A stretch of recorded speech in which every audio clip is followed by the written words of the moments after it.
आज ही के दिन 1994 में रामपुर तिराहा कांड हुआ था, जिसमें उत्तराखंड के 7 क्रांतिकारी आंदोलनकारी वीर गति को प्राप्त हुए थे। राष्ट्रपिता महात्मा गांधी और लाल बहादुर शास्त्री जी ने देश की आजादी में अपना अमूल्य योगदान दिया। आजादी का सच्चा अर्थ वही बता सकता है जिसने गुलामी देखी हो। हम केवल कल्पना कर सकते हैं। ऐसे में सब दिख रहे हैं बच्चे, और सारे बच्चे दिख रहे हैं। उस समय ये भी तो दिख रहे हैं। इतना सादा जीवन और सरल जीवन के बाद लोगों को इकट्ठा करना बहुत टफ होता था।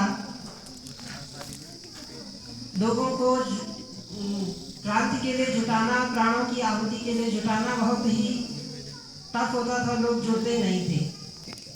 एक क्रांतिकारी का वर्णन आता है कि शहीद राम प्रसाद बिस्मिल, आप लोगों ने सुना होगा, शहीद राम प्रसाद बिस्मिल काकोरी कांड के बाद अपने घर जाते हैं और अपनी माँ से कहते हैं कि माँ, मैं अब थक चुका हूँ। देश के युवा क्रांति के लिए जुड़ नहीं पा रहे हैं और नए युवा इसमें साथ नहीं दे रहे हैं। मैं अब थक चुका हूँ।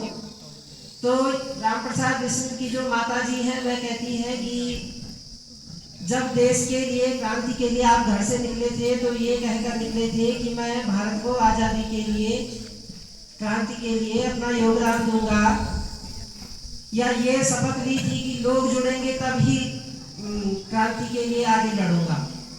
आपके लिए इस घर के दरवाजे बंद हो चुके हैं और राम प्रसाद बिस्मिल को घर से भगा दिया जाता है कि आप देश की आज़ादी के लिए लड़िए।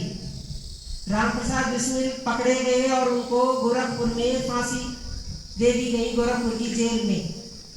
जब गोरखपुर की जेल से उनकी शव यात्रा निकली तो गोरखपुर के इतिहास में न भूतो न भविष्यति वाली वह शव यात्रा थी।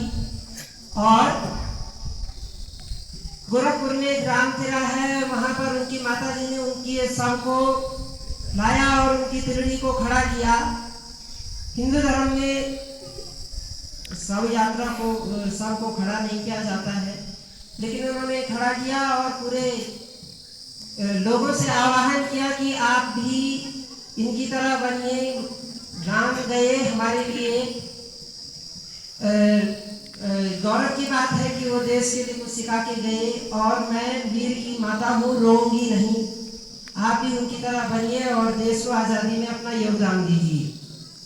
उसके बाद उन्होंने, जयदेव भाई ठाकर के क्रांतिकारियों के पुरोधा होते थे, अपनी ओर से, अपने आंचल से राम प्रसाद भाई बिस्मिल के छोटे भाई को निकाला और उनको दे दिया कि इसको भी देश की क्रांति के लिए ले लीजिए, इसको भी देश की आज़ादी में भाग कर आइए। और जयदेव भाई ठाकर ने उनके राम प्रसाद बिस्मिल के छोटे भाई को गले लगा दिया। 16 साल के जगत प्रसाद उनको गले लगा दिया और पूरा गोरखपुर भारत माता की जय और वंदे मातरम के नारों से गूंज उठा। और इसके बाद जो उनकी माँ थी वो रोने लग गई, जोर जोर से रोने लग गई।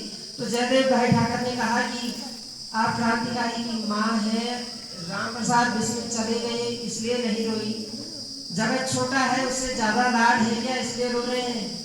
तो उनकी माँ ने जवाब दिया कि राम चला गया, देश के लिए गर्व की बात है, जगत भी चला जाएगा, देश के लिए गर्व की बात है, मैं इसलिए नहीं रो रही हूँ।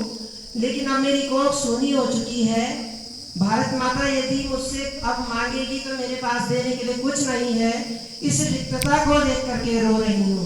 तो देश के लिए मर मिटने के लिए इतने आतुर स्वतंत्रता सेनानी होते थे।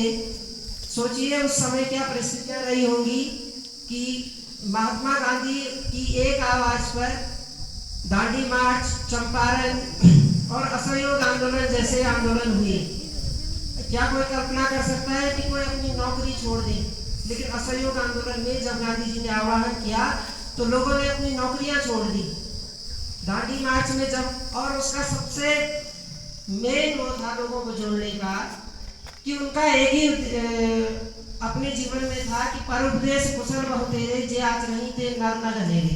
दूसरों को उपदेश देने वाले बहुत मिल जाएंगे, बहुत, एक से बढ़कर एक सत्संग मिल जाएंगे ज्ञानी बाबा, लेकिन उसको अपने जीवन में सबसे पहले उसको उतारना और उसके बाद उसको लागू करना, ऐसी कला महात्मा गांधी जी के अंदर भी थी और शास्त्री जी के भी 9-5 अंदर थी। शास्त्री व्रत के नाम से पूरी दुनिया जानती है। जब 1965 में भारत पाकिस्तान युद्ध हुआ तो उस समय भारत अपने अनाज पे आत्मनिर्भर नहीं था, हमें अनाज विदेशों से मंगाना पड़ता था। अमेरिका ने भारत को गेहूं भेजने से मना कर दिया। तो बहुत कम लोग जानते हैं कि शास्त्री जी खुद हल चला करके प्रधानमंत्री आवास में और उन्होंने वहां अनाज बोया और अपने बच्चों को घर में बोल दिया कि आज शाम खाना मत देना। जब अगले दिन उनको लगा कि मेरा परिवार ये कर सकता है, एक टाइम भूखा रह सकता है, तो अगले दिन वो रेडियो पर गए और पूरे देश को आह्वान किया कि सप्ताह में एक दिन भूखा रहे तो हम इससे उबर सकते हैं। और पूरे देश ने हफ्ते में एक दिन उपवास करना शुरू कर दिया था। तो ये होती है ये होती है ताकत और एकदम सादगी पूर्ण जीवन दोनों का रहा। महात्मा गांधी की बात करें तो बहुत अच्छे पारिवारिक पृष्ठभूमि से आते थे। आप उनकी पुरानी फोटोज देखते होंगे तो कोट पैंट पहनी हुई है और टाई लगी हुई है, वकालत की पढ़ाई उन्होंने की। लेकिन जब उनको राष्ट्रभक्ति की भावना उजागर हुई और देखते हैं कि भारत में आते हैं और देखते हैं कि गांव गरीब के जो बच्चे हैं, महिलाएं हैं, पुरुष हैं, उनके तन पर कपड़ा नहीं है, तो उन्होंने कपड़े तक छोड़ दिए थे और केवल लंगोटी में जीवन यापन करते थे। और ऐसा नहीं कि किसी ऐसी जीवन में रहते होंगे। राजस्थान की तप्त भूमि से लेकर के गुजरात के अपने आश्रम से, साबरमती आश्रम से लेकर के और उत्तराखंड के कौसानी तक उन्होंने यात्रा की और रहे भी बहुत कम कपड़ों में। तो इससे जीवन मिलता, हमको सीख मिलती है कि सादगी पूर्ण जीवन जी करके भी आप अपने विचारों का प्रभाव डाल सकते हैं। केवल अच्छे कपड़े पहनने से नहीं होता है। आप यदि आपका लक्ष्य बहुत अच्छा है तो आप जीवन जी सकते हैं। शास्त्री जी के बारे में आप पढ़ते हैं कि जो है जब वो बचपन में थे तो नदी तैर करके विद्यालय जाते थे और फिर नदी तैर करके स्कूल से आते थे क्योंकि रुपए नहीं थे।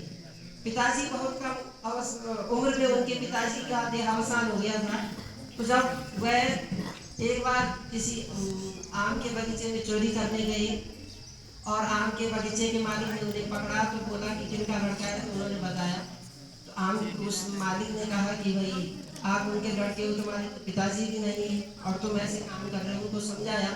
उस घटना का शास्त्री जी के मन पर बहुत प्रभाव पड़ा और उसके बाद उन्होंने अपने जीवन में उसको उतारा और बेहतर करने का प्रयास किया।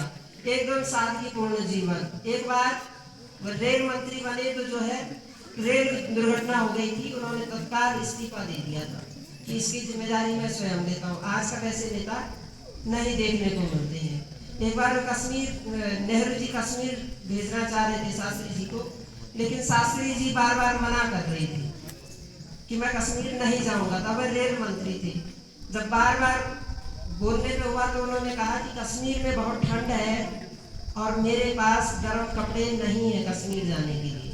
तो नेहरू जी ने उन्हें अपना कोट दिया और फिर मैं कश्मीर गई। इस प्रकार से वो कोट भारत के दो प्रधानमंत्रियों ने पहना। ऐसे ही जब ताशकंद समझौता हो रहा था तो ताशकंद रूस, तब सोवियत संघ होता था, ताशकंद में गए और वहां उनको ठंड लग रही थी। जो सोवियत संघ के प्रधानमंत्री थे उन्होंने उनको समझ लिया कि इनको ठंड लग रही है, तो उन्होंने अपना कोट दे दिया कि आप इसे पहनिए। दूसरे दिन देखते हैं कि शास्त्री जी फिर से अपने कपड़ों में आ गए, कोट नहीं पहना। तो उन्होंने पूछा कि आपने झिझकते हुए पूछा कि आपको क्या वो कोट अच्छा रहेगा जो मैंने दिया था? तो शास्त्री जी ने कहा था कि नहीं, कोट बहुत बढ़िया था, लेकिन मेरी टीम में एक आदमी ऐसा आ रखा है उसके पास भी कोट नहीं है, उसको भी ठंड लग रही है, तो मैंने अपना कोट उसे दे दिया। तो सोवियत संघ के जो प्रधानमंत्री थे उन्होंने कहा था शास्त्री जी के बारे में कि हम कम्युनिस्ट हैं, दुनिया के सबसे बड़े कम्युनिस्ट राष्ट्र हम हैं, लेकिन लाल बहादुर शास्त्री हमसे भी बहुत दुगना तिगुना कम्युनिस्ट है। ऐसी उनके बारे में उनकी सोच थी। भारत पाकिस्तान का जब युद्ध हुआ तो पाकिस्तान के जो प्रधानमंत्री थे अयूब खान, वो दुनिया के 9 मिनट का भी है। पाकिस्तान के जो एक 8-9-10 मिनट जब भी वह उस समय के राष्ट्राध्यक्षों में सबसे इतनी देर से और अच्छी बातें कर रहे हैं। हमारे लाल बहादुर शास्त्री जी बहुत छोटे करके थे, 5 फुट 2 इंच उनकी हाइट थी। तो अयूब खान, जब नेहरू जी का देहावसान हुआ तो अयूब खान भारत को नीचा समझता था कि भारत अब हमसे कमजोर है, मैं भारत जाऊंगा ही नहीं। और शास्त्री जी एक बार वहाँ चले गए कि आप नहीं आ सकते तो हम वहाँ आएंगे। तो जब वे जहाज से लौट रहे थे तो अयूब खान ने कहा था कि भारत में कोई आदमी ऐसा रह नहीं गया है जिससे हम वार्ता कर सकें, कोई मजबूत नेता नहीं रहा है। उसके बाद भारत पाकिस्तान युद्ध होता है और ताशकंद में जो है समझौता होता है। जिस दिन लाल बहादुर शास्त्री जी का वहाँ पर हृदय गति रुक जाने से देहावसान हो गया था, तो जो अयूब खान है वो जो है भावुक हो गए थे और उन्होंने कहा था कि यहाँ पर वो आदमी सो रहा है जो भारत और पाकिस्तान के बीच सुलह करा सकता है।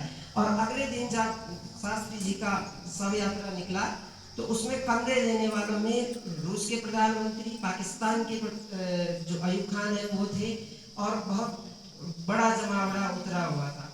शास्त्री जी अपने पर्सनल जीवन में भी बहुत उदारवादी व्यक्ति थे, साधारण एकदम सरल और डाउन टू अर्थ रहने वाले व्यक्ति थे।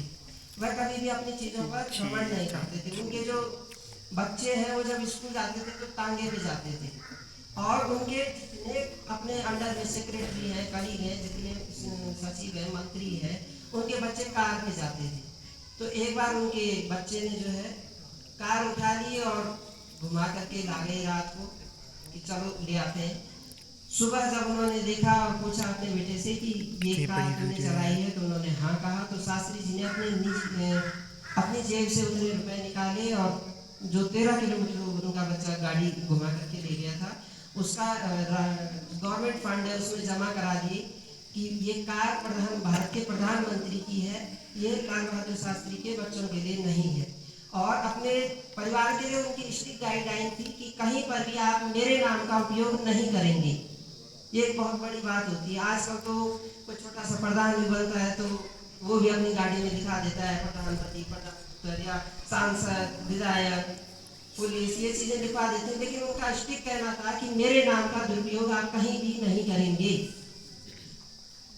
उनके बच्चों ने जबरदस्ती की तो उन्होंने फिर 12,000 रुपए में एक कार खरीदी थी और वो भी लोन पर खरीदी थी। और जब उनका देहावसान हुआ तो उन्होंने अपनी पत्नी को बता रखा था कि बैंक वाले इस कर्ज को माफ कर देंगे, लेकिन तुम इसको जो है किस्तों में भरते रहना। इंदिरा गांधी ने वो कर्ज माफ करवा दिया था, लेकिन उसके बावजूद भी उन्होंने वो कर्ज अपना जो पेंशन मिलती थी उससे वो कार का अपना लोन पूरा भरा। इतने विराट हृदय के थे शास्त्री जी।